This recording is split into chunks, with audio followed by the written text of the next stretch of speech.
इस वक्त पंजाब असम्बली में leader of the opposition सप्तान Khan साहब हमारे साथ टेलीफोन लाइन पर मौजूद है। सप्तान सर अस्सलाम वालेकुम। जी वालेकुम अस्सलाम। कैसे हैं सर? ठीक ठाक हैं? मैं बिल्कुल ठीक, थैंक यू वेरी मच, अल्लाह का करम।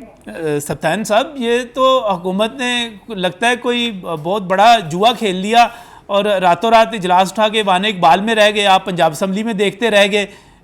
ये कोई आप समझते नहीं कि हुकूमत कोई हाथ कर गई, चालाकी कर गई? अच्छा, इसमें मैं छोटी सी बात करना चाहूंगा जी। कि जब कल इजलास चल रहा था तो स्पीकर ने आके इनको कहा कि वजीर खजाना साहब को कि आप जनाब तशरीफ ले आए और बजट पेश करें। अच्छा। तो चलते हाउस में उन्होंने कहा कि जनाब ये देखें, हमारा टेलीफोन चेक करें, हमें टेलीफोन पे इत्तला मिली है कि हाउस को गवर्नर पंजाब ने प्रोरोग कर दिया। अच्छा। अब प्रोरोग करने का कोई कायदा कानून है? उन्होंने अगर प्रोरोग किया था, उनका रिटर्न आना चाहिए था पंजाब असेंबली में, वहां उसकी रिसीविंग होनी चाहिए थी, रिसीविंग के बाद उसको नोटिफाई करना चाहिए था। चलो, रिसीव करने वाले तो पंजाब असेंबली वाले थे, बट जो गवर्नर हाउस का रनर था वो तो बताए ना कि असेंबली में आके उसने कितने बजे दिए। इन्होंने पहले ये कह दिया और मेरा ख्याल है इजलास जो था उन्होंने बाद में प्रोरोग किया, उसके बाद 2-3 ऑर्डिनेंसेस नहीं, फिर दूसरा ऑर्डिनेंस उन्होंने वो किया कि अब हम इजलास को ऐवान इकबाल में बुला रहे हैं, मतलब टुडे, येस्टरडे उन्होंने किया ना कि 3 बजे। मुझे सप्तान साहब एक चीज जरा वाजिया कर दें यहाँ पर। आपके मुताबिक चौधरी परवेज इलाही ने ऐवान में ये बात कही कि आप बजट पेश कर दें, इसका मतलब ये है कि चौधरी परवेज इलाही, और जो एक तासुर दिया जा रहा है कि 2 दिन जो ताखीर हुई वो चौधरी परवेज इलाही की वजह से हुई, आप लोगों की वजह से हुई, वो मामला सेटल हो गया था और चौधरी परवेज इलाही ने कह दिया था कि ऐवान में बजट पेश कर दें। मैं कहता हूं जी, इसी एक पॉइंट पे जिस तरह देसी जबान में कहते हैं टक लगा दें, अगर चौधरी परवेज इलाही ने ये बात नहीं की और मिनिस्टर फाइनेंस ने उनके जवाब में ये बात नहीं की कि thank you very much mister speaker, मैं आपकी इज्जत करता हूं, आपने मुझे बजट ले डाउन करने की इजाजत दे रहे हैं, बट ये अभी अभी हमें इतला है कि सेशन प्रोरोग, ऐसे कैसे प्रोरोग हो गया? सही। तो not able to understand। इसका मतलब ये हुआ है कि अब अगर ऐवान के अंदर, पंजाब असेंबली की बिल्डिंग के अंदर और ऐवान के अंदर बजट पेश नहीं किया गया तो इसकी जिम्मेदारी स्पीकर पंजाब असेंबली चौधरी परवेज इलाही पर या अपोजिशन पर आयद नहीं की जा सकती। यह हुकूमत का सोचा समझा मंसूबा था जो उन्होंने प्लान कर लिया था, आप ये कह रहे हैं? 3 घंटे कहते रहे कि हमजा शहबाज शरीफ साहब जो हैं चीफ मिनिस्टर, वो तशरीफ ला रहे हैं, थोड़ा सा डिले करें। फिर इनकी जो मज़ाकराती टीम थी, अच्छा मेरी बात को छोड़ दें प्लीज, आप रिकॉर्ड चेक कर लें कि इजलास कितनी देर चला, परवेज इलाही साहब ने क्या कहा, मिनिस्टर फाइनेंस ने उसके जवाब में क्या कहा, result would be there. Simple सी बात है। अच्छा सप्तान साहब, इसके नतीजे में अब जो बजट पेश हुआ, आप इसको आईनी, कानूनी और दुरुस्त नहीं समझते? मैं इसको एक तो अवाम दोस्त बजट भी नहीं समझ रहा। सही। अच्छा देखिए, बात सुने, आगे फाइनेंस बिल आना है, आगे कट मोशन आनी है, ये ऑपोजिशन से छुपा क्यों रहे हैं? जब परवेज इलाही कह रहे हैं कि जनाब फाइनेंस मिनिस्टर साहब आप ले करें, तो ये ले करें।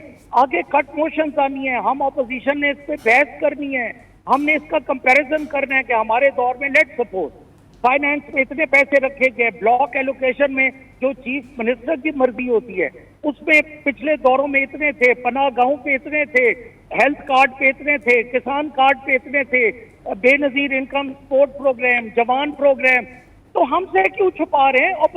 ऑपोजिशन के बगैर कभी बजट एक तरफा भी चले, मेरी इतनी सी बात है। अच्छा, मुझे सिर्फ आखिरी चीज़ एक बताइएगा कि क्या बतौर लीडर ऑफ द ओपोजिशन आप ये समझते हैं कि अगर ऐवान के अंदर फाइनेंस बिल आता है और बजट पेश होता है तो आप बतौर ओपोजिशन उसमें बहस करने के लिए, कटौती की तहरीकें पेश करने के लिए, उसकी मुखालफत करने के लिए और अपना पार्लिमानी किरदार अदा करने के लिए मौजूद हैं, वहाँ पर करेंगे?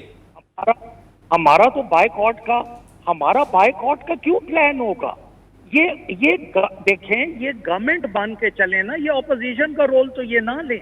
सही। ये अगर रिकॉर्ड पे, ये चीज मैं बार बार कह रहा हूं कि रिकॉर्ड को प्लीज चेक करवा कि चौधरी परवेज इलाही ने इनको क्या कहा, इन्होंने जवाब में क्या कहा, और एमी बैठी जगह हवा में प्रोरोग हो गया।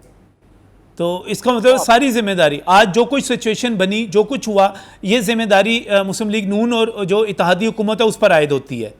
बिल्कुल उस पर आयद होती है। ये वैसे आजाद हैं, गैर कानूनी करें जो करें, ये गवर्नर। अच्छा, इस चीज़ को आपने अपने माहिरीन के साथ डिस्कस किया होगा, क्या इस इजलास को अदालत में चैलेंज किया जा सकता है जो ऐवान इकबाल में हुआ और वहाँ पर बजट पेश किया गया?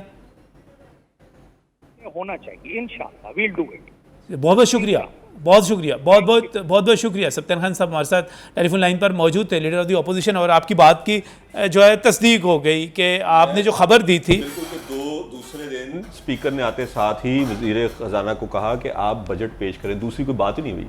उन्होंने कहा मिस्टर स्पीकर बहुत बहुत शुक्रिया आपका इजाज़त देने का, मैं आपकी बहुत इज़्ज़त करता हूँ, लेकिन मुझे अभी अभी पैगाम आया मेरी क़यादत की तरफ से कि गवर्नर ने ये इजलास जो है मौखर कर दिया और कल उन्होंने इजलास ऐवान इकबाल में बुला लिया है, तो इसलिए हम बहुत बहुत शुक्रिया, बहुत शुक्रिया कि ये 7 खरब का जो खसारा है ये कैसे पूरा हो सकता है। ये तो कल पूछेंगे ना उनसे भाई। ये अच्छा। एक तो आपने इसको बजट को वाम दोस्त कहा है और किसान दोस्त पता नहीं क्या कुछ कहा है, तो फिर इसमें ये इतना खसारा जो है ये दोस्त तो ना हुआ ना, ये कहाँ से पूरा कर। दूसरा इसमें अच्छी बात जो हुई है कि जो आपका सेहत कार्ड था सर, आपका जो खसारा है आपके तरक्याती बजट से भी ज्यादा है। आपका 685 अरब का तरक्याती बजट है और ये 704 अरब का आप जो है इसमें तकरीबन 19 अरब रुपए आपके खसारे के ज्यादा है। इसका मतलब ये हुआ कि आप अपना तरक्याती बजट जीरो भी कर दें फिर भी आपको 19 अरब रुपए मजीद चाहिए जरूरियात पूरी करने के लिए। इसमें अहम बात जो हुई है वो ये है कि जो बड़े घर है ना पोश इलाकों के अंदर, लग्जरी हाउसेज जिन्हें कहते हैं, एक कनाल, वो शहबाज साहब ने भी एक दफा पहले टैक्स लगाया था, उस पे